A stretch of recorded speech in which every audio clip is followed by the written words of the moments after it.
That apron looks good on you. Maid. Those were the words I heard coming from Jessica's phone as I finished drying the dishes in the kitchen. At first, I didn't understand. I thought she was watching some video, one of those things she always looks at on her social media. But then I heard the laughter. A lot of laughter. And I recognized my own back on the screen, my worn-out apron, my wrinkled hands submerged in the water.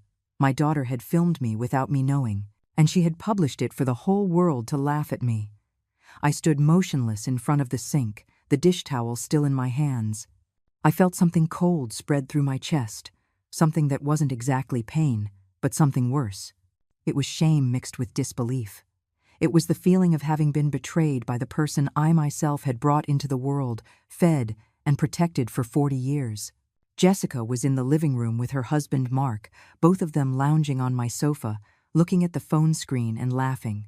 I could hear them perfectly from where I was. "Look how many comments it already has," Mark said with that arrogant voice he always used. "I told you this kind of content works. People love to see things like this." "We're already at 2,000 views," Jessica replied, and in her tone, there was something I had never heard before. Pride. Satisfaction. As if she had achieved something important. The comments are gold. "Look at this one. Your maid looks really old. You should get a younger one." They both laughed, loudly, as if it were the funniest thing in the world. I turned off the water slowly. My hands were trembling slightly, but it wasn't from fear. It was something different. Something that had been dormant inside me for years and was now beginning to wake up. I walked toward the living room, drying my hands on my apron. They didn't even look up when I entered. They were still focused on the screen, scrolling, reading comments aloud, laughing at each one. "Can I see?" I asked in a calm voice. Jessica looked up, and for a second, I saw something in her eyes. Guilt, maybe, or perhaps just surprise that I was there. But that something disappeared quickly, replaced by a forced smile. "Oh, Mom, it's nothing bad," she said, hiding the phone against her chest. "Just a silly video for my followers." "Let me see it," I insisted. Mark chuckled. "Carol, don't take it personally. This is how social media works now. Everyone makes this kind of content. It's entertainment." Entertainment. That word echoed in my head like a hollow sound. I held out my hand toward Jessica. She looked at Mark, as if seeking permission or support, and finally passed me the phone reluctantly. The screen showed my image. Me, from behind, washing the dishes they had dirtied during lunch. The video had background music, one of those ridiculous songs young people use. And above, in big, bright letters, it said, "That apron looks good on you, Maid." I scrolled down to see the comments. There were hundreds. "Ha ha ha, poor lady. She looks like she's been washing dishes there for years. Do you pay her well at least? She looks like she's good at cleaning. Lend her to me for a day. That maid needs to retire already." Each comment was a small stab, but what hurt the most weren't the words of strangers.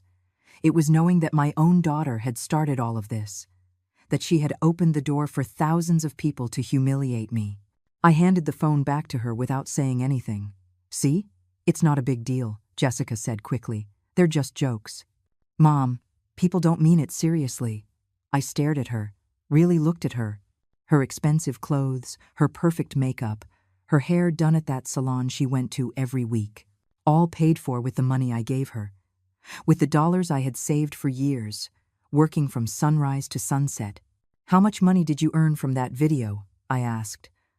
The question took her by surprise. She opened her mouth, closed it, looked at Mark again. "That's not how it works, Mom. It's not like they pay me directly for each video. It's about the followers, the views, the engagement." "How much?" I repeated. Mark got up from the sofa with an exaggerated sigh.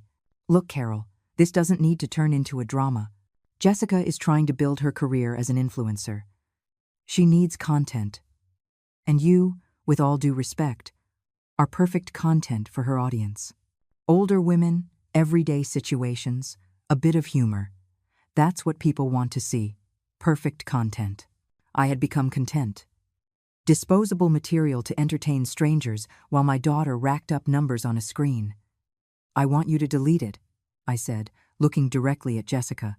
She stood up too, And now her expression had changed. There was no longer any trace of guilt, just annoyance. I'm not going to delete it, Mom. It already has thousands of views. People are sharing it. This is good for my account. It's my brand. I didn't give you permission. I live in my world. I use my space. I eat what I buy, Jessica said, crossing her arms. I think I have the right to make a video in my own house. Your world. Your space. Your house. Every word was a lie, but she said them with such conviction that I almost could have believed they were true. I almost could have forgotten that I bought this house 30 years ago, that every piece of furniture, every plate, every window was paid for with my sweat, that when her father died and left us with nothing, I was the one who worked 3 different jobs to keep a roof over our heads. But I didn't say any of that. Not yet. Fine, I replied in a calm voice. Don't delete it. Jessica blinked, clearly surprised by my response. Mark smiled smugly, as if he had just won something. I'm glad you understand, Mom, Jessica said, and her tone was now condescending, as if she were speaking to a small child. At your age, it's hard to understand how these modern things work. But trust me, this is good for all of us. I turned around and went back to the kitchen. I heard Mark whisper something to Jessica, and they both laughed again. I heard their steps going up the stairs to the guest room where they had settled in 3 months ago, when Mark lost his job, and they decided it was better to live with me temporarily. 3 months that had turned into an eternity. I sat on the small chair by the kitchen window and looked outside. The afternoon sun lit up the garden I had planted myself, the flowers I tended to every morning, the small lemon tree that had grown from just a thin branch. I was 70 years old. 70 years of life, of work, of sacrifice. And now I was the maid in my own house. The laughingstock of the internet. The joke of the day for people who would never know me, who would never know who I really was. But they also didn't know something important. They didn't know that every property, every bank account, every cent that was in this family was in my name. Only my name. That after my husband died, I learned not to depend on anyone. That every document, every paper, every deed was stored in a safe that only I had access to. They didn't know that the woman they had just publicly humiliated held all the power.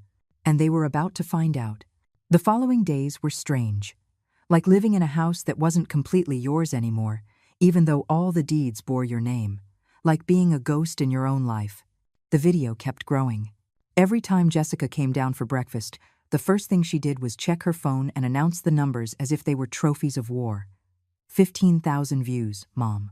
And climbing. 20,000. I'm getting messages from brands that want to collaborate. 30,000. This is my most viral video so far. I would nod silently, pour the coffee, prepare breakfast. I acted as if nothing had happened, as if my heart didn't clench every time I heard those numbers, as if I didn't feel the humiliation growing inside me like a poisonous weed. Mark had started treating me differently too. Before, he at least feigned politeness. Now, not even that. He spoke to me as if I were really the maid from the video. Carol. I'm out of coffee. Carol. This shirt needs to be ironed. Carol.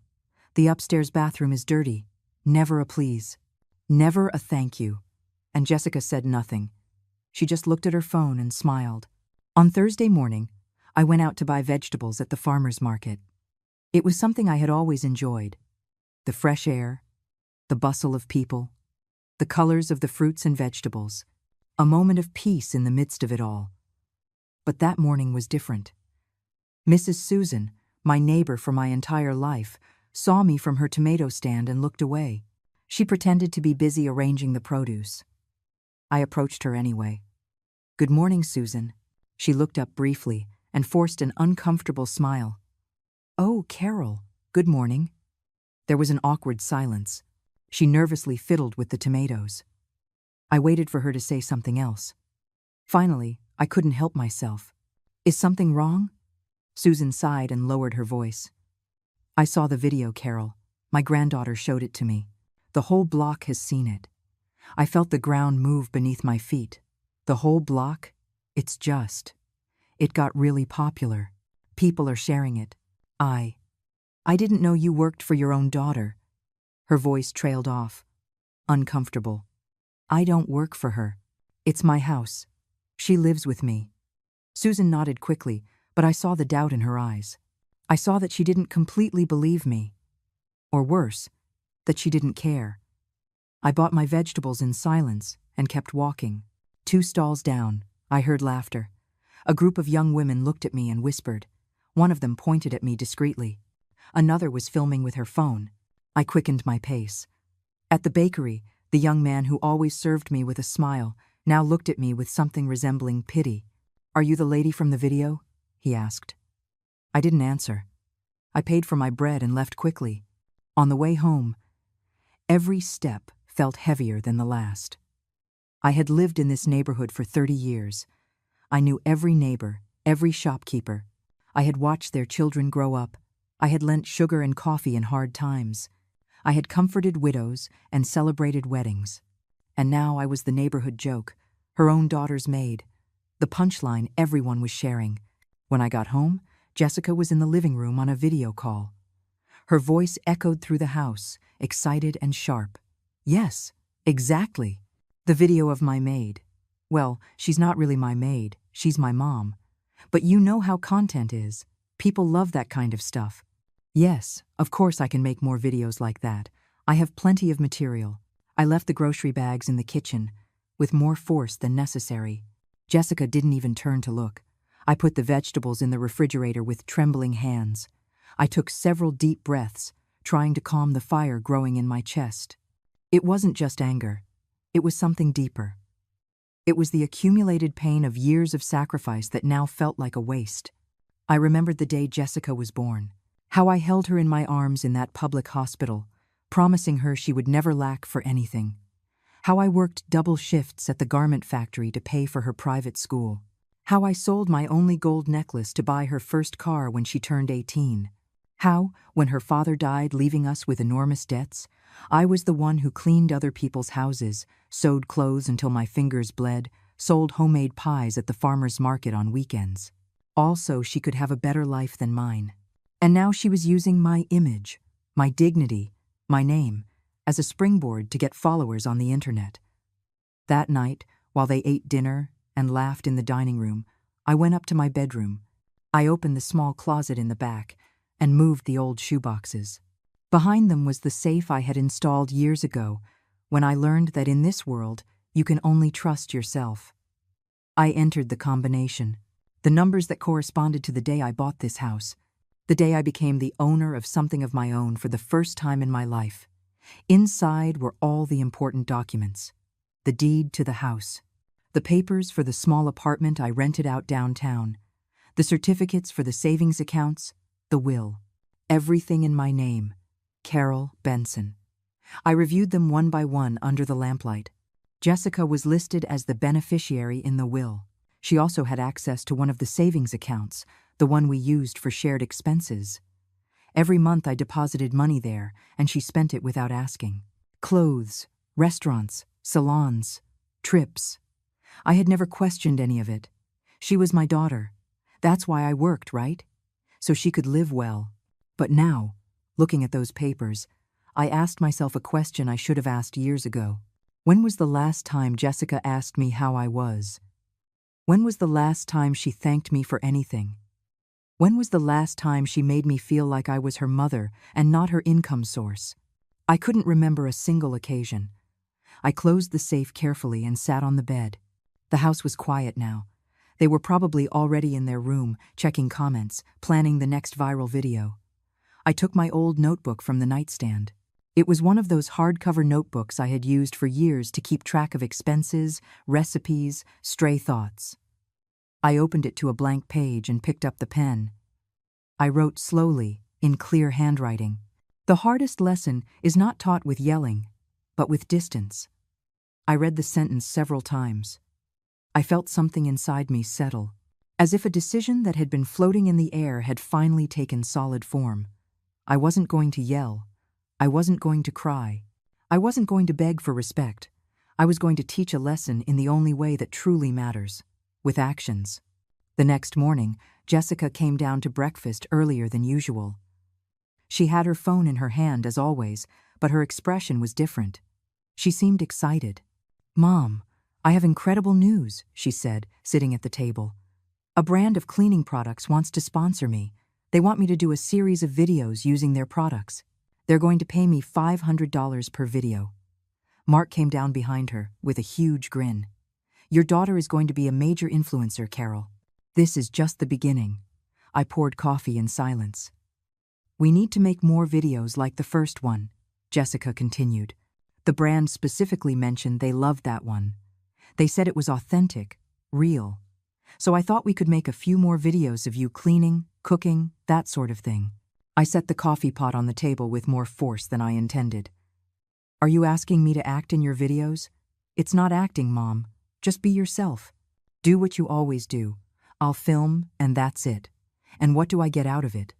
The question hung in the air like smoke. Jessica blinked, confused. What do you get? Well, living here, obviously. Food, a roof. This is my house, Jessica. I know, but we live here too. It's our house too. No, I said, my voice quiet but firm. It's my house. You live here because I allow you to. Mark let out a dry laugh. Come on, Carol, don't be dramatic. We're family. Family respects each other, I replied, looking directly at him. And you two haven't respected me a single day since you arrived. Jessica put her phone down on the table. Mom, you're exaggerating. It was just one video. That turned into 30,000 people laughing at me. That made my neighbors look at me with pity. That turned my life into your work material. This is how it works, Jessica said, raising her voice. Do you think other influencers don't use their families? Everyone does it. Well, I'm not everyone. I'm your mother. I stood up from the table and went upstairs without looking back. I heard Mark mutter something and Jessica reply in an annoyed tone. I didn't care. I went into my bedroom and locked the door. I sat down at the small desk by the window and opened my laptop. It was old, but it worked fine. I had bought it years ago to manage the accounts for my rentals and savings. I logged into the bank's system. My fingers trembled slightly on the keyboard, but my mind was clear. Clearer than it had been in months. 2 days of tense silence passed in the house. I carried out the basic chores. I prepared food, cleaned what was necessary, but I had erected an invisible wall between them and me. It wasn't a wall of loud anger or dramatic screams.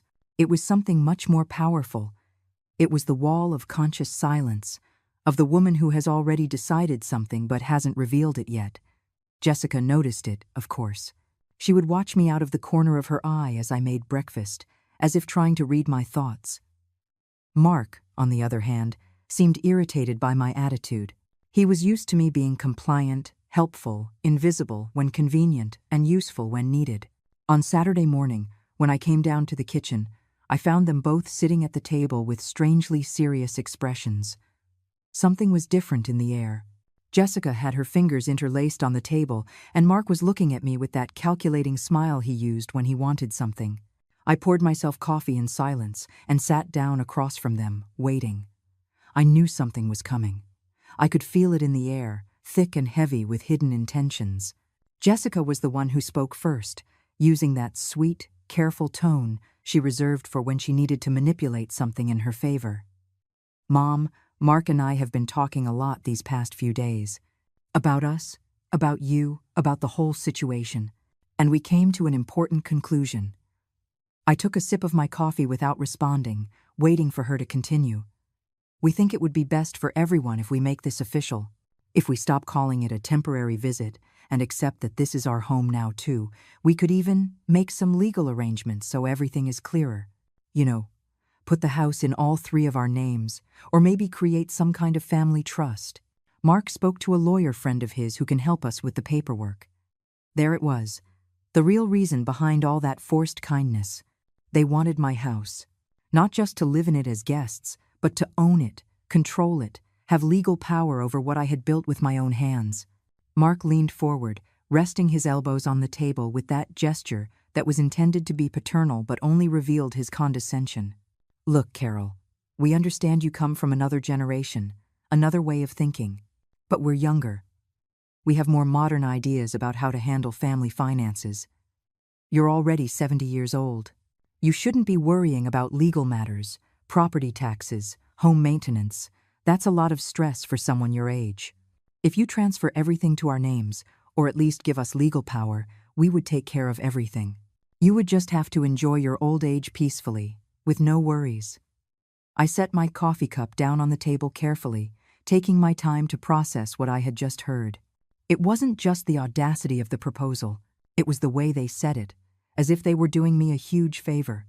As if I were a senile old woman incapable of managing her own life, and they were the generous saviors coming to rescue me from my own incompetence. "And what about the apartment downtown?" I asked in a calm, almost casual voice.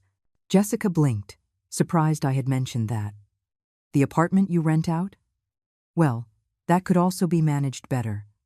Mark has experience in real estate. He could get better tenants, raise the rent, maximize the profits. Right now you're charging way too little, Mom. You could be earning double if you raise the price. My current tenants are a retired couple, both teachers, who have lived there for 8 years. I charge them what's fair because they're good people and they take care of the place as if it were their own." Mark let out a short, dismissive laugh. "That's exactly the problem, Carol. You're too sentimental for business. Real estate isn't run with the heart, it's run with the head.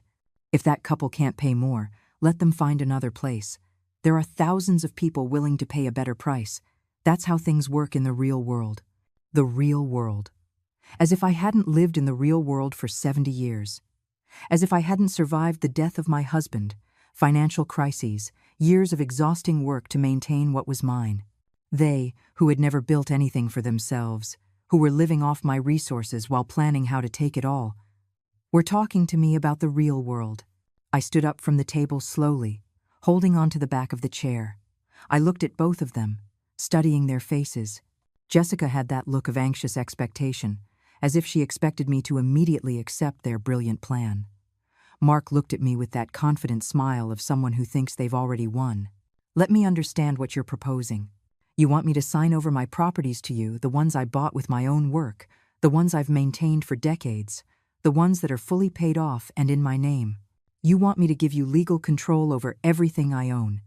And all of this disguised as help, as concern for my well-being, when the only thing you're concerned about is getting access to what is mine." Jessica rushed to answer, with that defensive tone she used when she knew she'd been caught but didn't want to admit it. "That's not it, Mom. You're not seeing it right. It's for protection, for security. What if you get sick? What if something happens to you? It would be a huge legal mess. If everything is in our names too, or if we at least have power of attorney, we could act quickly in an emergency. It's common sense. It's not greed. Besides, I'm your only daughter. Eventually, all of this will be mine anyway, right? We're just speeding up the process to make things easier for everyone. Eventually, all of this will be mine." Those words hung in the air like an involuntary confession. She wasn't thinking about my well-being. She was thinking about her inheritance. She was counting the days, making plans, calculating how long until I was gone, and she could have it all without any obstacles. Mark stood up too, walking toward me with that confident stride of someone who believes they have all the authority. "Carol, let's be practical. You live alone in this huge house. We're here, we're young, we have energy, we can take care of everything. Wouldn't it be more sensible for you to move into somewhere smaller, more manageable for your age?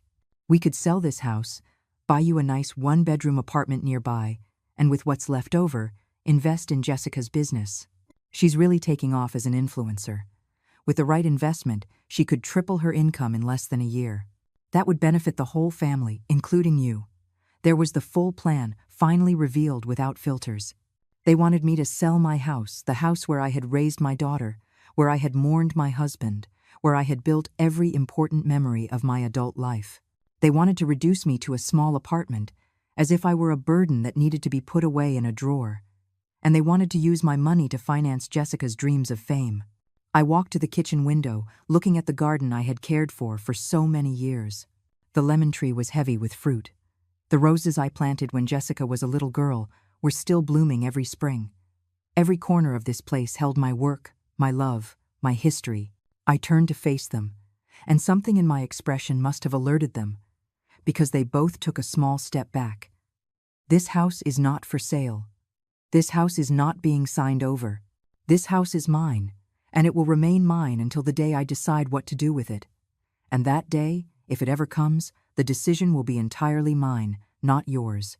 Jessica opened her mouth to protest, but I raised my hand to silence her. "I'm not finished. I want you to know something that perhaps you've forgotten, or maybe you never really understood. Every cent in this family, I earned. Every property is in my name because I was the one who worked to buy it. When your father died, Jessica, he left us nothing but debts. I was the one who paid every single one of those debts.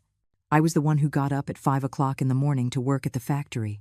I was the one who sewed clothes at night until my fingers hurt so much I couldn't close my hand. I was the one who sold everything of sentimental value so you could go to a good school, so you could have new clothes, so you wouldn't lack for anything. My voice wasn't shaking. I wasn't yelling. But every word came out with a weight that filled the room that made it impossible for them to do anything but listen. And now you two come along who haven't worked an honest day in your lives, who live under my roof without paying a cent of rent, who eat my food, use my water, my electricity, my space, and you have the nerve to ask me to gift it all to you. Not only that, but you have the audacity to suggest that I'm the one who doesn't understand how things work, that I'm too old, too sentimental, too stupid to manage what is mine." Mark tried to interrupt with that placating tone manipulators use when they feel they're losing control. "No one is saying you're stupid, Carol. We're just suggesting. I want you to leave my house." The silence that followed was absolute. Jessica stared at me with her eyes wide, as if she couldn't believe what she had just heard. Mark's mouth was half open, frozen in the middle of his interrupted sentence. "What did you say?" Jessica asked in a choked voice. "I said, I want you to leave my house. Today. You have until tonight to pack your things and get out." They left that same afternoon, amidst yelling and slamming doors. Jessica cried, begged, accused me of being cruel and heartless. Mark threatened me with lawyers, with lawsuits, with making my supposed ingratitude public. I listened to them from my bedroom, with the door closed, without saying another word. When I finally heard their car engine fade into the distance, I went downstairs and walked through the house in silence. The house felt different, bigger, emptier, but also more mine, as if I could breathe again after months of holding my breath. That night, I couldn't sleep. I sat in the dark living room, wrapped in the old robe I had worn for years, watching the shadows the streetlights cast on the walls. And it was there, in that absolute silence, when the full weight of my life fell on me like an avalanche of memories I had been storing in some deep corner of my heart. I remembered the day I met Robert, my husband.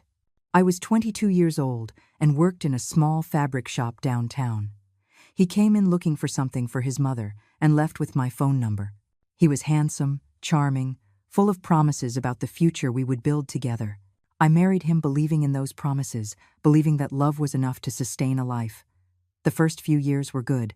We didn't have much money, but we had plans, dreams, that kind of naive hope that only the young can hold on to. When Jessica was born, I thought our family was complete. I held her in the public hospital, with its peeling walls and rough sheets, and I promised her she would have everything I never had. But Robert started to change. The jobs never lasted. There was always an excuse. It was always someone else's fault. The boss who didn't value him, the colleagues who were jealous, the system that was against him. Meanwhile, I worked double shifts at the garment factory, sewing school uniforms until my fingers bled and my back burned. I would get home at 11 o'clock at night and still have to clean, cook for the next day, help Jessica with her homework. Robert would sit in front of the television with a beer in his hand and tell me I was being dramatic, that I was exaggerating how tired I was, that all women worked and didn't complain so much. I stopped complaining. I stopped expecting him to understand. I just kept going because there was no other choice. When Jessica turned 8, Robert left. There was no drama, no big fight. Just one day, I came home from work and found a note on the kitchen table. It said he had met someone else, someone younger, someone who made him feel alive again, someone who wasn't always tired and bitter. He wished me good luck and said he would send money for Jessica when he could. He never sent a single cent. I sat at that same table where I was sitting now, the note still in my hand, and I cried until I had no tears left. Jessica slept that night, not knowing her father had abandoned us. I told her the next morning that Dad had to go far away for work, that he would be back soon. It was weeks before she realized that soon was never going to come. The years that followed were the hardest of my life. I worked 3 different jobs. In the mornings, I cleaned offices. In the afternoons, I sewed at the factory. And on weekends, I sold homemade pies. I baked in the early morning hours at the farmer's market. I slept 3 or 4 hours a night. My body was a map of constant aches. But Jessica never went to bed hungry. She never missed school for lack of uniforms or supplies. She never had to feel the shame of the extreme poverty I had known in my childhood. When she turned 15, she wanted a big party like her classmates were having. I didn't have money for that. I had been saving every penny I could for the down payment on this house, to finally have something of our own, something no one could take from us. But I saw her so excited, talking about her party, so thrilled, showing me pictures of dresses in magazines, that I couldn't deny her that. I sold my only piece of valuable jewelry. It was a gold necklace my grandmother had given me before she died, with a heart-shaped locket that had our initials on it. I pawned it for $800, and with that, I paid for the hall, the dress, the food, the DJ. Jessica had her perfect party. I wore the same old dress I used for all special occasions and smiled in the photos while inside I was calculating how many more months it would take to save up for the house again. 2 years later, I finally did it. I bought this house. It was small. It needed repairs. The garden was a mess. But it was mine. The day I signed the deed, I cried again, but this time from happiness. I showed the papers to Jessica and told her this was our future, our security, that no one could ever kick us out again.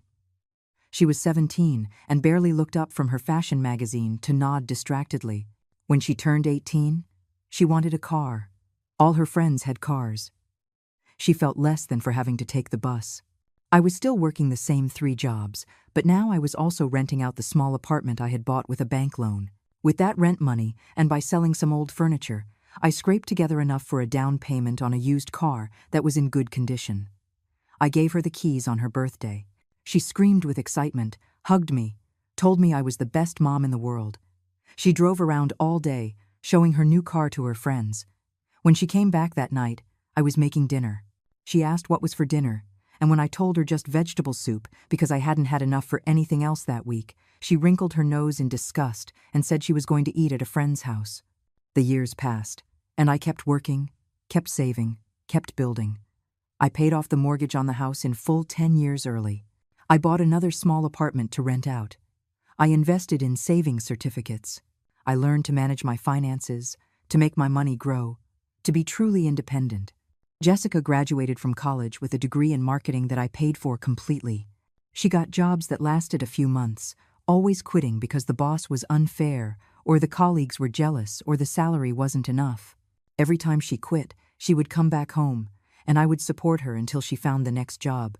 When she met Mark, I thought things would change. He talked a big game about his plans, his businesses, how they were going to be successful together. They got married in a small ceremony that I paid for. Then came the startups that never worked out, the investments that were lost, the loans I gave them that they never paid back. And now, sitting in the darkness of my living room, I realized something I should have seen years ago. I hadn't raised a daughter. I had raised someone who learned that everything would be given to her without effort, that mom would always be there to solve her problems, to finance her whims, to be the endless bank she could turn to without consequences. My mistake wasn't loving her too much. My mistake was protecting her so much from suffering that she never learned the value of things. She never knew what it cost to earn $1, because it had always just been there, available, with her having to do nothing more than ask for it. I stood up slowly from the chair and turned on the living room light. I walked to the small desk where I kept my notebooks and opened the one I used for personal thoughts. I took the pen and wrote with a clear, firm hand. The hardest lesson is not taught with yelling, but with distance. And sometimes the greatest love is letting them fall so they can learn to get up on their own. I closed the notebook and went up to my bedroom. For the first time in months, I slept deeply, without guilt, without fear, because I knew what came next wasn't revenge. It was justice. It was the lesson I should have taught years ago, and that now, however late, I would finally deliver. On Monday morning, I woke up with a mental clarity I hadn't felt in years. There was no anger in my chest, no trembling in my hands. Just a cold, necessary certainty about what I had to do. I got dressed with care, choosing my best blouse and the slacks I reserved for important occasions. I combed my hair meticulously and even put on a little lipstick, which I almost never wore. When I looked in the mirror, I saw the woman I used to be before I became a shadow in my own home. I had a quiet breakfast, black coffee and toast, while mentally reviewing the list of things I needed to do. There was no rush. Each step had to be executed with precision, without emotions clouding my judgment. This wasn't impulsive revenge or unnecessary drama. It was simply putting things in order, protecting what was mine, and teaching the lesson life should have taught my daughter long ago. At 9 o'clock sharp, I left the house. The bank opened at 9:30, but I wanted to be one of the first to arrive. As I walked through the streets of my neighborhood, I noticed how some neighbors looked at me with that mix of curiosity and pity I had learned to recognize since the video went viral.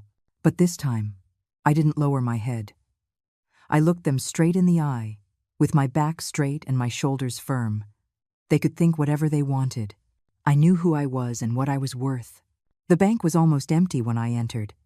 The manager, a woman named Brenda Rogers, whom I had known for years from all my transactions, greeted me with a cordial smile and invited me into her office. We had seen each other so many times over the years that there was a certain familiarity between us, though we always kept the relationship professional. I sat down across from her desk and took a folder from my purse where I had kept all the relevant documents. Brenda watched me attentively, likely noticing the seriousness in my expression. "Carol, how can I help you today? I see you've brought several documents." I opened the folder and placed the papers on her desk in an orderly fashion. Bank statements, property certificates, the will I had drafted years ago, the documents for the joint accounts. I need to make several important changes to all my accounts and the structure of my assets. I want my daughter, Jessica Benson, removed as a beneficiary from absolutely everything. I want to close the joint account we have and transfer the entire balance to my personal account. I also need to block any access she or her husband may have to any of my accounts or properties. Brenda took the documents and reviewed them carefully. Her expression remained professional, though I saw a flash of surprise in her eyes. She knew my family situation, at least superficially. She knew Jessica was my only daughter. "I understand. These are significant changes. Carol, are you completely sure you want to proceed with this? Once these modifications are executed, your daughter will have no access to your accounts, nor will she be listed on any of your documents as a beneficiary." "I am completely sure. In fact, I've never been more sure of anything in my life." Brenda nodded and began to prepare the necessary documents. As she worked on her computer, she explained each step of the process. The joint account had a balance of $8,200 money I had deposited month after month for household expenses that Jessica used without restriction. All of that money would be transferred to my main personal account. The investment certificates, totaling another $23,000, which also had Jessica as a co-owner, would be modified to have only my name. We should also update your will if you want these changes reflected there. Currently, your daughter is the sole heir to all your assets. Do you wish to change that as well? I took a moment to think. This was the biggest decision, the most permanent one. But when I remembered the video, the laughter, the way I had become her ladder to social media success, when I thought about how she had planned to take over my properties without the slightest remorse, I knew my answer was clear. Yes, I want to modify the will. My daughter will cease to be an heir until she demonstrates that she understands the value of respect and honest work. In the meantime, I want everything to be placed in a trust with specific instructions that I will draft with a lawyer. Brenda looked at me with something that seemed like respect, mixed with curiosity, but she didn't ask any personal questions. She continued processing each document with professional efficiency. She explained that I would need a notary's signature for some of the more significant changes and that we could arrange that this very afternoon if I was available. We spent almost 2 hours in that office. I signed document after document. Each signature was an act of liberation, as if with every stroke of the pen I was reclaiming pieces of myself that I had given away without thinking for all these years. When we finally finished, Brenda handed me copies of everything and explained that the changes would be effective immediately in the system. If your daughter attempts to access any of the accounts or make any transactions, the system will automatically block her and you will receive a notification. We have also placed additional security alerts on all your accounts in case anyone tries to make suspicious moves. I thanked her for her help and left the bank with the folder of documents under my arm. The mid-morning sun was shining brightly, and I felt its warmth on my face like a blessing. I had taken the first step, the most important one. Now my assets were protected, shielded from any attempt at appropriation or manipulation. I walked to the small coffee shop that was 2 blocks from the bank. It was a simple place where I sometimes went to have a coffee when I needed a moment of peace. I sat by the window and ordered a latte and a pastry. While I waited for my order, I took out my phone and checked my messages. There were 3 from Jessica, all from the previous day. The first one said, "Mom, what you did was unfair. We just want to help you and you treat us like enemies." The second, "Mark is furious. He says what you did is abuse toward your own family. You should reconsider." The third, "Fine, you win. But don't come looking for our help later when you really need it."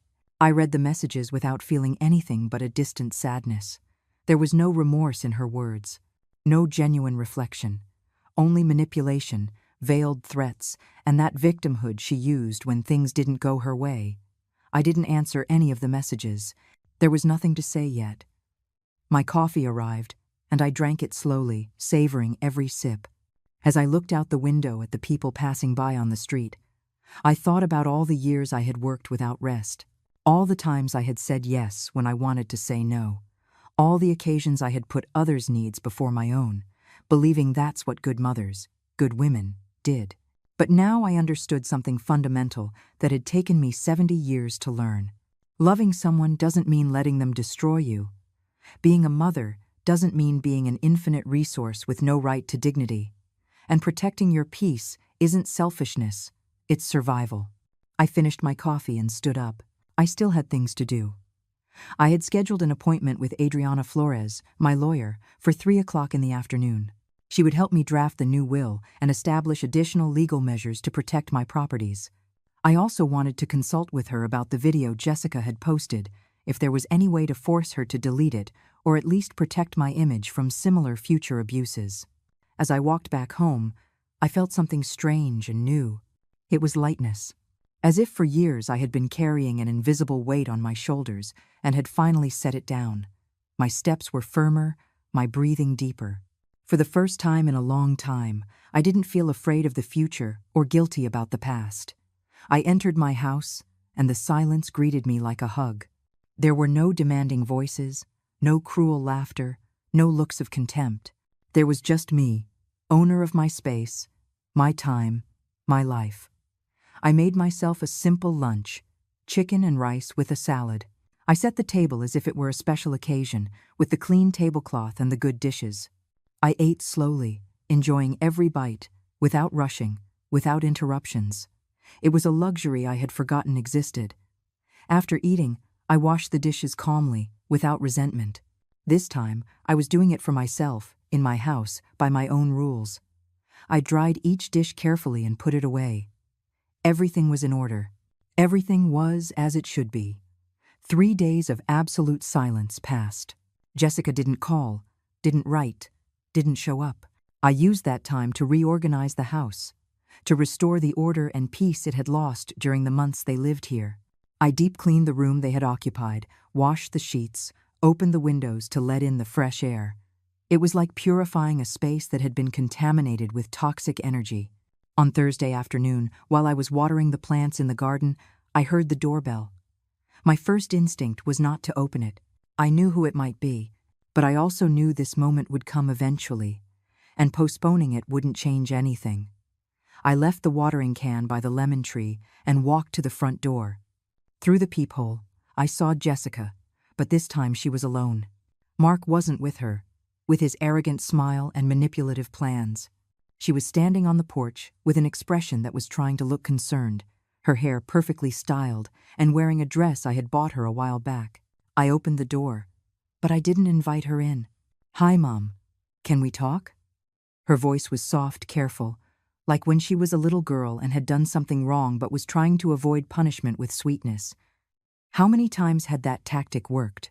How many times had I given in to that voice, to that little face of feigned remorse? "We can talk here." I saw the surprise in her eyes. She expected me to let her in, offer her coffee, return to our old dynamic. But those days were over. "Mom, it's cold out here. Can't we go inside and talk like civilized people?" Civilized people respect their mothers. They don't humiliate them publicly or try to steal their property. She looked down, biting her lower lip. It was another of her calculated gestures, the one she used to look vulnerable and awaken my maternal instinct. It didn't work this time. I came to apologize for everything that happened. Mark and I have been talking a lot.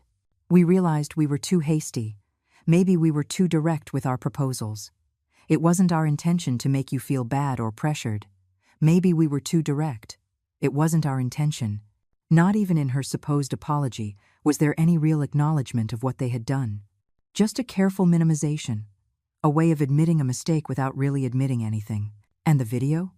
Was that also too direct? Was it also not your intention to humiliate me in front of thousands of people? Jessica looked up, and I saw a flash of irritation that she quickly tried to hide. "Mom, I already explained that video wasn't malicious. It was content for my social media. All influencers do that kind of stuff with their families. It's normal in this business. But if it bothered you that much, fine, I can delete it. In fact, that's why I came. I wanted to tell you that I'm going to delete it as a show of good faith. As a show of good faith. As if deleting the video was a huge favor she was doing me, not the bare minimum obligation to correct the damage she had caused. But I knew that behind that offer, there was something more. Jessica didn't do anything without a motive. "What do you really want, Jessica?" She sighed, as if it pained her that I was so suspicious, so unreceptive to her attempts at reconciliation. "I want us to be a family again." "Mom, I want things to go back to the way they were. Mark and I found a small apartment we can rent, so you wouldn't have to worry about us taking up your space anymore, but to be able to pay the deposit and the first month's rent. We need a little help. Just $3,000. We'd pay you back as soon as Mark gets the job he's waiting for. It's a really good opportunity, a big company that's about to confirm his position." There it was, the real reason for her visit. She hadn't come to genuinely apologize. She had come to ask for money. Again, it was always the same. A new crisis, a promise of repayment that never materialized, a story about jobs that were about to come through or businesses that were about to take off. "I'm not giving you any money, Jessica." Her expression changed instantly. The sweetness evaporated, replaced by something harder, more real. "Seriously, Mom? You're going to deny me $3,000 when you have over $30,000 in the bank? When you have 2 properties generating income? When your whole life you've had money for everything except to help your own daughter when she really needs it?" There it was, the biggest lie she had believed for years. That my money was her money. That my properties were her future inheritance, and therefore she had a right to use them whenever she wanted. That I owed her indefinite financial support simply for being her mother. "I have helped you for 40 years, Jessica. I paid for your entire education. I bought you clothes, cars. I paid your debts more times than I can count. I supported you when you quit 6 different jobs. I financed 3 of Mark's failed businesses. And never, not once, did you pay me back a cent or give me a heartfelt thank you. So don't tell me I've never done anything for you." She clenched her fists at her sides, and I saw the mask of the concerned daughter fall away completely, revealing the real Jessica who had been hiding behind sweet words and calculated gestures. "You know what your problem is, Mom? You've always been like this. Always holding a grudge. Always remembering every single thing you've done, as if it's a debt we have to repay. Aren't mothers supposed to help their children without expecting anything in return? Isn't a mother's love supposed to be unconditional?" Her voice had risen, and now she spoke with that accusatory tone she used when she knew she was losing an argument but didn't want to admit it. "A mother's love is unconditional, Jessica, But respect isn't given freely. It's earned. And you lost my respect the day you turned me into your viral content. You lost it when you tried to take what isn't yours. You lost it when you treated me like a maid in my own house. So, what? You're going to punish me forever? You're going to let your own daughter and son-in-law end up on the street? Because that's what's going to happen if you don't help us. We have nowhere else to get that money. Family is supposed to support each other in tough times. There were tears in her eyes now, but I no longer knew how to tell which ones were real and which were part of the performance. There had been so many years of emotional manipulation, so many times she had used crying to get what she wanted, that even her tears had lost credibility. Family is also supposed to respect each other at all times, not just when they need something. And you two didn't respect me when you had the chance. Now you are living the consequences of your own decisions. Jessica wiped the tears with the back of her hand, and her expression shifted to something darker, more threatening. Fine, Mom. You don't want to help your family. You want to be the victim, the poor, mistreated lady abused by her evil daughter. But don't think this is over. Mark has contacts. He knows lawyers. We can prove that you're not in your right mind to manage your finances. A woman your age, living alone, making irrational decisions like cutting off her only family.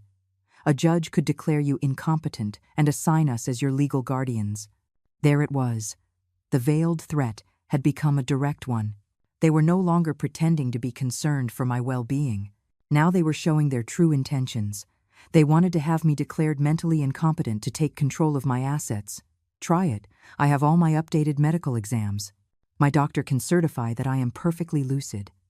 My lawyer has complete documentation of all my transactions and financial decisions. And believe me, Jessica, if you try something like that, the only thing you'll accomplish is exposing yourselves publicly as what you are. Opportunists trying to rob a 70-year-old woman. She looked at me with a mix of surprise and anger. She hadn't expected me to be so prepared, so one step ahead in protecting what was mine. You've already been to lawyers? You're already planning how to leave us with nothing? Is that what a good mother does? A good mother teaches lessons, Jessica. And this is the most important lesson I should have taught you years ago. The world doesn't owe you anything. No one is obligated to support you, to finance your life, to solve your problems, not even your mother. It's time for you to learn to stand on your own, to work honestly, to value what you have, instead of always demanding more. She stared at me in silence for a long moment. I watched as she processed my words, as she finally understood that this time was different, that I wasn't going to give in, that there was no manipulation possible that would work. You're going to regret this, Mom. When you're old and sick and have no one, you're going to remember this moment. You're going to remember how you pushed away your only family. I am already old, Jessica, and I would rather be alone with dignity than accompanied by people who only see me as a walking bank account. She spun around and walked to her car without another word. I watched her drive away down the street, and I didn't feel sadness or regret. I only felt a deep, necessary peace. The peace of someone who had finally set boundaries. The peace of someone who chose her own dignity over the comfort of others. I closed the door and went back to the garden. My plants were waiting for me, the lemon tree heavy with fruit, shining in the afternoon Sunday. I picked up the watering can and continued my task, calm, centered, and free. 2 weeks passed in a calm I hadn't known in years. I got up every morning without the weight of others' expectations, ate a quiet breakfast in my kitchen, tended my garden, read the books I had bought months ago and never had time to open. It was as if I had finally gotten my life back after lending it out for too long. But that calm was broken one Tuesday morning when I received a call from Brenda, the bank manager. Her voice sounded serious, professional, but with an undertone of concern that immediately put me on alert. Carol, I need to inform you about an incident that occurred this morning. Your daughter, Jessica, came to the bank attempting to withdraw money from the joint account you had. When the system denied her access, she became quite upset and demanded to speak with me. I explained that you had closed that account, and that she no longer had authorization for any transactions.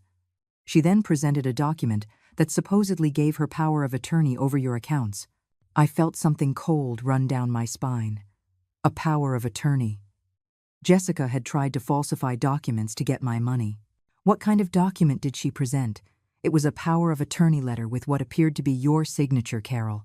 But our security protocol requires additional verification for these types of documents, especially considering the alerts you placed on your accounts. When we asked her to wait while we verified the document's authenticity with you, she refused and left the bank very upset. We kept a copy of the document and have already reported it as a possible fraud attempt. I sat down slowly in the nearest chair. This wasn't just a desperate attempt to get money. It was a crime. Jessica had crossed a line from which there was no return. She had tried to rob me using false documents, risking not only my assets but also her own freedom. What should I do now, Brenda? I would recommend you file a formal police report. We have the security footage, the falsified document, and my testimony about what happened. This isn't just a family matter, Carol. It's an attempt at bank fraud that could have serious legal consequences for whoever committed it. I thanked her for the information and hung up the phone with trembling hands. It wasn't fear I felt. It was a mix of profound sadness and an even deeper resolve. My daughter hadn't just lost respect for me. She had lost all moral boundaries. She was willing to commit a crime just to get what she wanted. I immediately called Adriana Flores, my lawyer. I explained the entire situation, from the viral video to the fraud attempt at the bank. She listened to it all in silence, taking notes. And when I finished speaking, her response was clear and direct. Carol, this is serious. We're not talking about a common family conflict. We're talking about an attempt at misappropriation and document forgery. I strongly advise that we file a police report, not just to protect your assets, but to establish a clear legal precedent. If she tried this once, she will try it again. She's my daughter, Adriana. If I file a report, she could end up with a criminal record, or worse.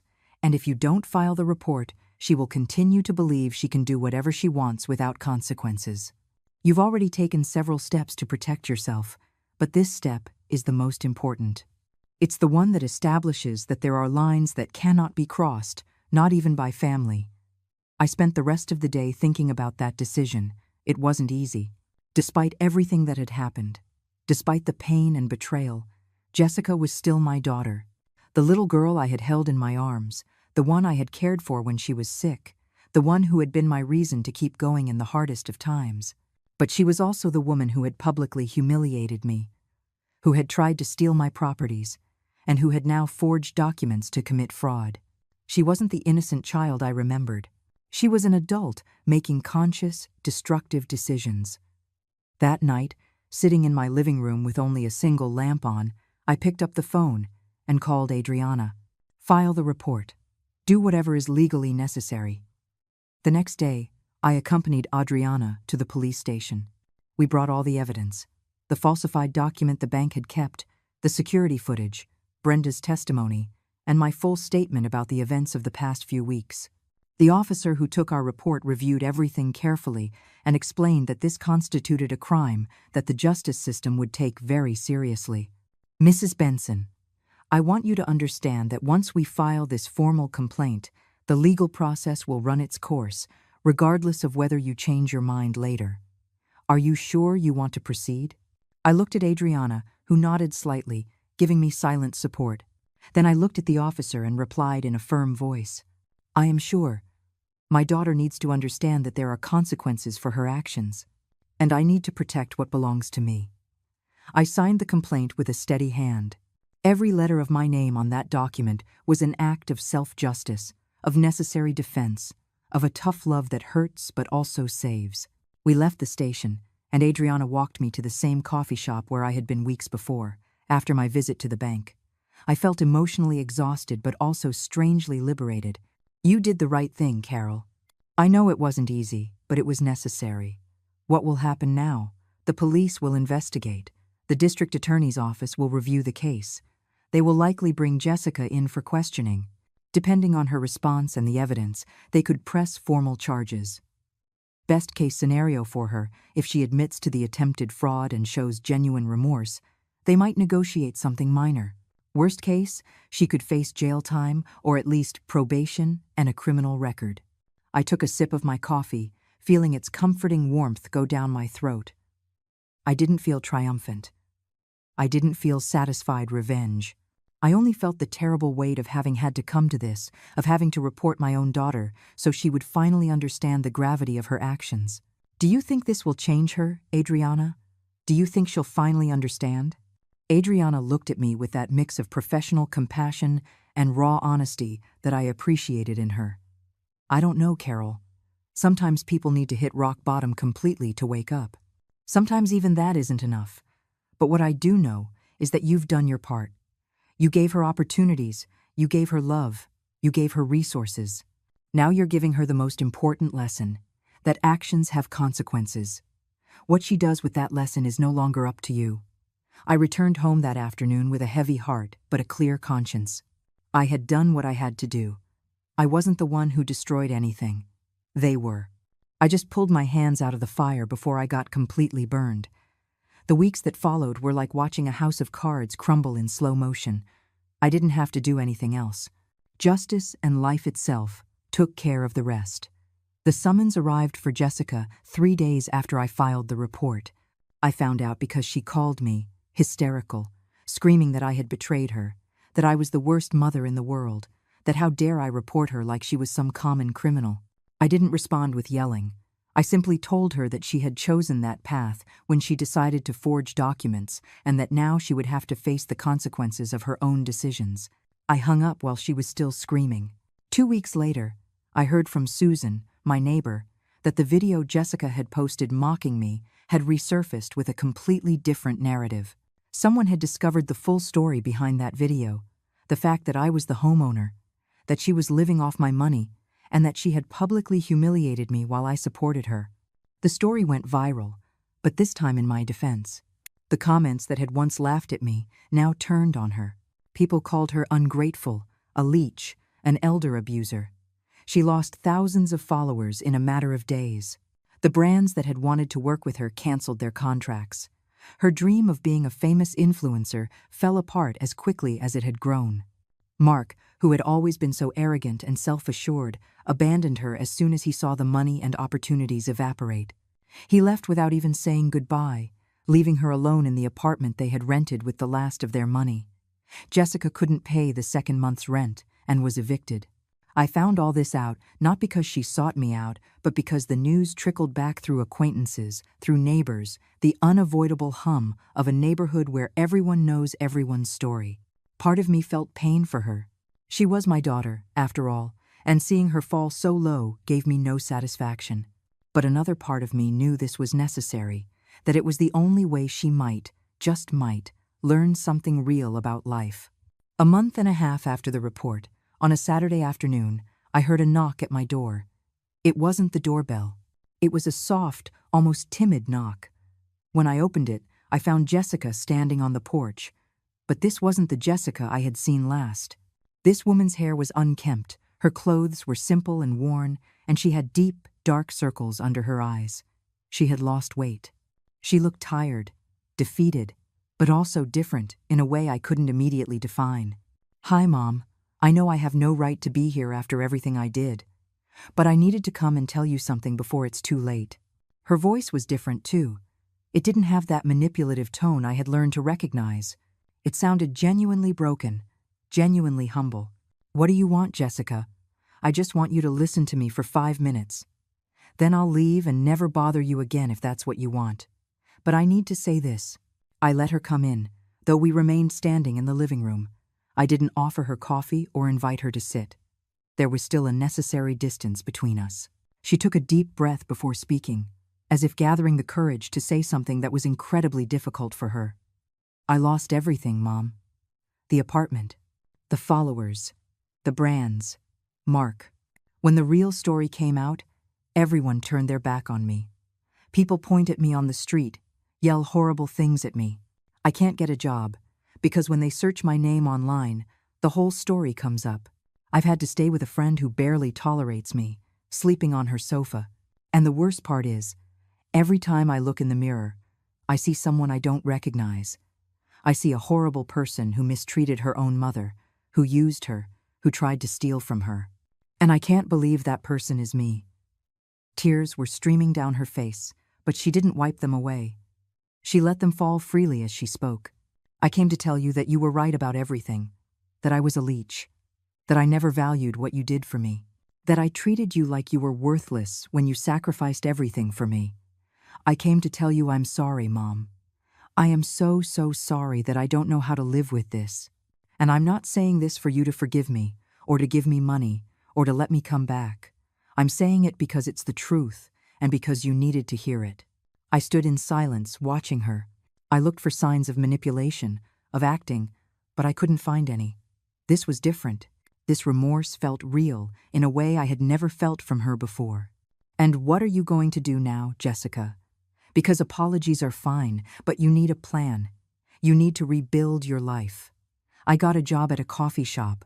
I'm a waitress, clearing tables, washing dishes. I make minimum wage, and the tips are miserable. But it's honest work, and it's the only thing I could get. I start on Monday.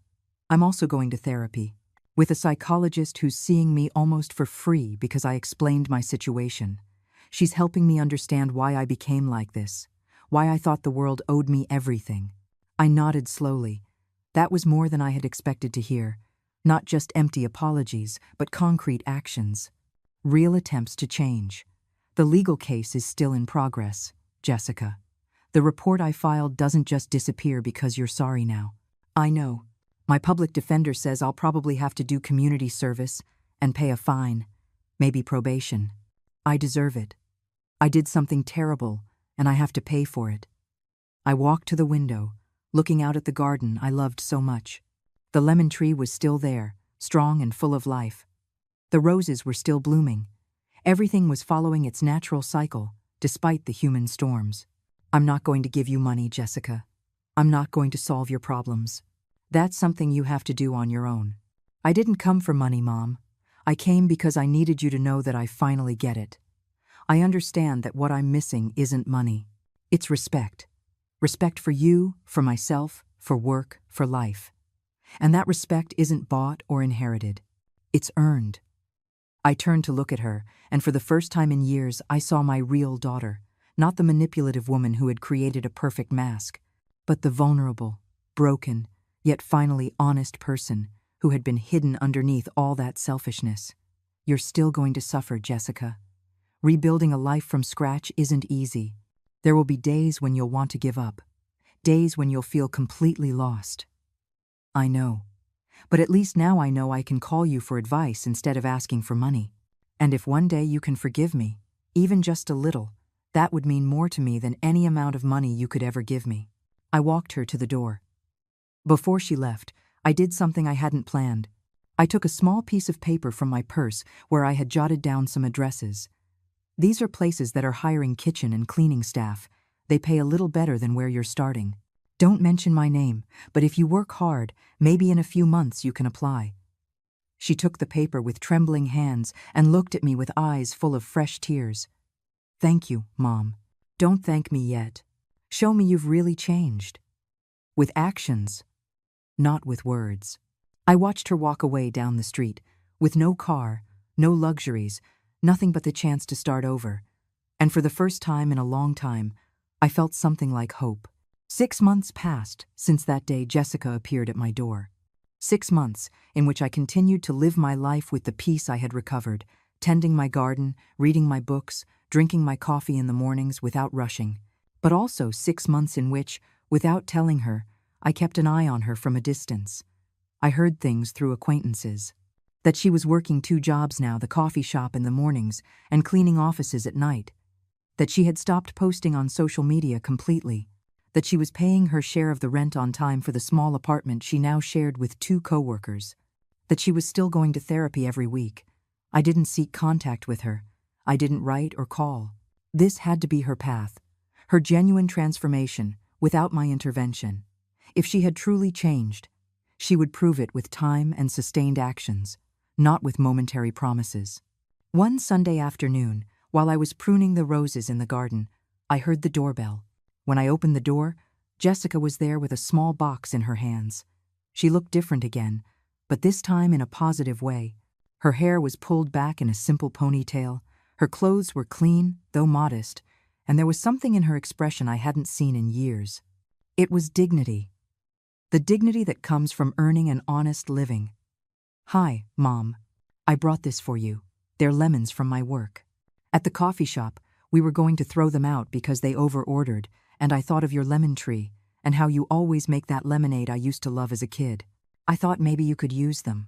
I took the box and saw the fresh, yellow lemons. It was a simple, humble gift, but loaded with a meaning that no expensive object could ever have.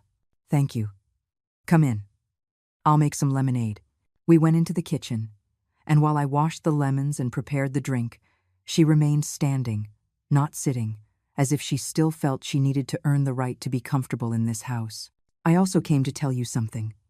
Mom, I got a better job. It's in a small office, as an administrative assistant. It doesn't pay much yet, but it's a day job, with benefits, and I can quit the night cleaning job. I was able to get it because my boss at the coffee shop gave me an incredible recommendation. She said she'd never seen someone work so hard and with such a positive attitude.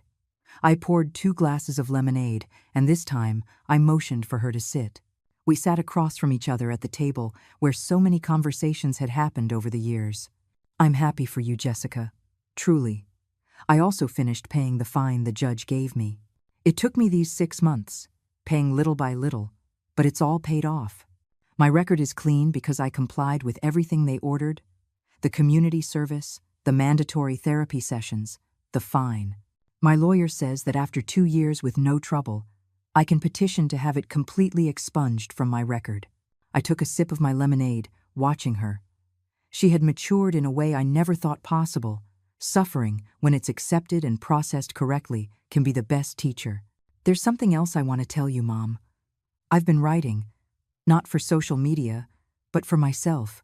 My therapist suggested I write about everything that happened, about what I learned.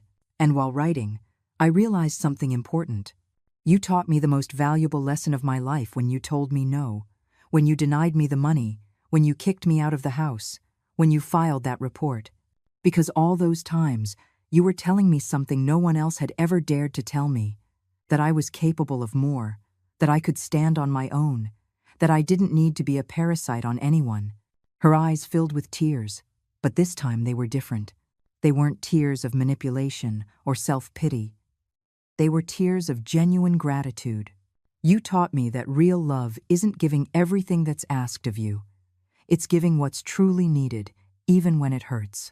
And what I needed was to fall, to hit rock bottom, and to learn how to get back up on my own. Thank you for loving me enough to let me fall. I felt something move inside my chest. Something that had been frozen for months was beginning to thaw. It wasn't that I had stopped loving her. I never stopped loving her. But I had learned to love her in a healthier, more real way, without sacrificing my own dignity in the process. You still have a long road ahead of you, Jessica. 6 months is good, but life is going to keep testing you. There will be hard times, temptations to go back to the shortcuts, days when honest work will feel like it's not enough. I know, but now I know I can call you for advice, not money, that I can come over for lemonade and tell you how I'm doing, that I can have a real relationship with you based on mutual respect and not on financial dependence. We finished our lemonade talking about simple things, about her new job, about the roommates she lived with, about an online course she was taking to improve her administrative skills. We didn't talk about money or inheritances or properties. We talked like 2 adult women who finally respected each other. When she left that afternoon, I hugged her for the first time in months. It was a different kind of hug. It wasn't me holding up someone who was falling. It was 2 people holding each other, in balance, with dignity. The following months brought more changes. Jessica continued to visit, always with something small in her hands. Bread she'd bought at a new bakery, flowers she'd seen at the market, once even a book she thought I would like. She never came empty-handed, not because I expected it, but because she had learned that respect is shown through gestures, not just words. A year after everything had happened, on my 71st birthday, Jessica organized a small celebration. It was nothing fancy. Just her, me, and 2 of my closest neighbors. But she brought a cake she had baked herself, and when I blew out the candles, she handed me an envelope. Inside was a handwritten letter, thanking me for every sacrifice I had made, for every lesson that had cost me so much to teach, and for loving her enough to tell her no when she needed it most. At the end of the letter, there was something else. A check for $1,000. It's the first payment, Mom, for everything I've owed you all these years. I know I can never pay you back for everything, but I'm going to try. Little by little, with my own work, with my own effort. I took the check with trembling hands. It wasn't the money that mattered. It was what it represented. It was the tangible proof that my daughter had finally understood the value of work, of effort, of earned respect. That night, after everyone had gone home, I sat in my garden under the starry sky. The lemon tree whispered in the night breeze. The roses perfumed the air. I thought about the entire journey, about the necessary pain, about the difficult decisions. I had learned that sometimes the greatest love is letting go. That protecting your dignity isn't selfishness, but survival. That teaching with boundaries is more valuable than giving without measure. And that forgiveness doesn't mean forgetting, but allowing both people to move forward with hard-won wisdom. The peace I felt in that moment wasn't the absence of pain. It was the presence of recovered dignity. It was knowing I had done the right thing, even when it was the hardest thing. It was understanding that sometimes the greatest revenge isn't destroying the one who hurt you, but living well, with honor, and allowing natural consequences to teach what words never could. I stood up and went inside, into my house, which was still completely mine. I closed the door with a quiet smile on my face. Tomorrow would be another day, with its own challenges and blessings. But I would no longer face it as a victim or a savior. I would face it as what I had finally become again. Carol Benson, a 71-year-old woman who knew her worth, protected her peace, and had learned that sometimes the greatest victory is simply to live with dignity. Because in the end, peace isn't found in getting back at those who hurt you. It's found in reclaiming your life, your name, and your right to live without carrying the weight of those who don't know how to value you. And that peace, I learned, is priceless.